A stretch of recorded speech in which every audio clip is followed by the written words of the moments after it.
Address them, expose them, ask them, তাই না? কারণ এটা শুধু কি মেয়েদের মানিজ্যত আছে, একটা ছেলের মানিজ্যত নাই, তাই না? এখানে তো অনেককে মিলায় একটা কাজ করা হচ্ছে এবং আর্টিফিশিয়াল ইন্টেলিজেন্স দিয়ে দিয়ে ভিডিও বানানো হচ্ছে, অশ্লীল নোংরা ভিডিও। এখন যে এই কাজটাতে নাই তার কেন এটা গায়ে লাগলো? আমার মনে হয় এখানে উত্তরটা আপনি বলে দিয়েছেন। সেটা হচ্ছে যে এগুলো আপনি যদি দেখেন যে কি পোস্ট, কি ভিডিও প্রচার করার কারণে তাদের বিরুদ্ধে মামলা হয়েছে, সেগুলো আসলে দেখা তো দূরের কথা, আমি সেটা বর্ণনাও দিতে পারবো না। এবং ডাকসুরি আরেক মহিলা, জি, ডাকসুরি আরেক মহিলা সদস্যের সাথে তাকে নিয়ে ভিডিও বানানো হয়েছে। আচ্ছা, তো এখানে একটা ব্যাপার হচ্ছে যে সাদিক কায়েম ঠিক করেছে কিনা সে দায়িত্ব তো আমি এখানে বসে ব্যাখ্যা দিব না। তবে আমরা কিন্তু এটা জেনেরিক সবাইকে বলছি যে এইটাতে চুপ করে থাকা যাবে না। Address them, expose them, ask them, তাই না?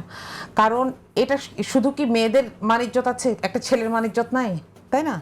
এখানে তো অনেককে মিলায় একটা কাজ করা হচ্ছে এবং আর্টিফিশিয়াল ইন্টেলিজেন্স দিয়ে দিয়ে ভিডিও বানানো হচ্ছে, অশ্লীল নোংরা ভিডিও। এখন যে এই কাজটাতে নাই তার কেন এটা গায়ে লাগলো? কারণ এখানে বাংলাদেশের বেশিরভাগ মানুষ এই ডিফারেন্সটা বুঝে না। আপনি আমিও অনেক সময় বুঝি না, তাই না, যে কোনটা এআই দিয়ে কোনটা আসলে ঘটেছে। তো সেটার বিরুদ্ধে মামলা করার যদি রাইট থাকে, জায়গা থাকে, তাহলে মামলা করা উচিত। যে পোস্টগুলো আসলে আমরা দেখছি এআই জেনারেটেড পোস্ট যেগুলো আছে সেটা তো মামলা করবে, কিন্তু মিম পেজগুলোর বিরুদ্ধেও যে মামলা, সেটা নিয়ে আসলে অনেক কথাই অনেকেই বলছেন এবং সেটা আসলে আমরা তো জানি যে মিম পেজগুলো, এটা এর আগেও আমরা কার্টুন দেখেছি, তাই না, রাজনৈতিক দল ব্যক্তিদের নিয়ে অনেক রকম কার্টুন দেখেছি। এখন তাহলে কি আমরা আগামীতে এটা দেখবো যে কোনো একটা পত্রিকার বিরুদ্ধে মামলা করা হলো বিকজ তাকে নিয়ে একটা কার্টুন করা হলো, হাস্যরসাত্মক একটা ব্যঙ্গাত্মক একটা কার্টুন করা হলো, সেজন্য মামলা করা, এটাই তো এই ট্রেন্ডটাকে সেই লক্ষণটার কথাই বলছে কিনা? আচ্ছা, এখানে হাস্যরসাত্মক ইভেন ব্যঙ্গাত্মক কোনো কিছুকে অ্যাড্রেস করা হয় নাই। এখানে আপনি দেখবেন স্পষ্ট বলা হয়েছে অশ্লীল ভিডিও এবং ছবি বানানোর জন্য। তো সেক্ষেত্রে আমি মনে করি যে এইটা যদি আজকে আপনার সাথেও হয়, আমার সাথেও হয়, আমাদেরও আইনি জায়গায় যাওয়া উচিত। এবং এই জায়গাটাতে আসলে আমি কারো মুখ বন্ধ করে দিচ্ছি বিষয় সেটা না।